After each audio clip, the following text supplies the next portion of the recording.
দত্তকুলোদ্ভব কবি মধুসূদনের জন্ম 1824-এর এই দিনে সাগরদিঘিতে। তিনি বিলেতে যান, খ্রিস্টান হন ও পরে ব্যারিস্টারিও পাশ করেন।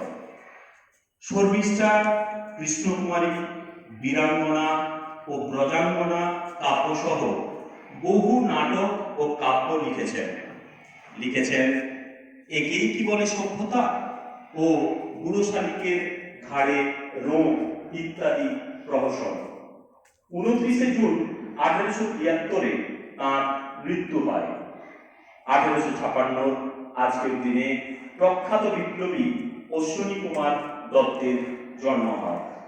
ওকালতি করেছেন, শিক্ষকতা করেছেন, স্কুল স্থাপনে সাহায্য করেছেন, সর্বোপরি আন্দোলন করে জেলও কেটেছেন। এই বিখ্যাত নেতার মৃত্যু হয় 1923-এর 7ই নভেম্বর।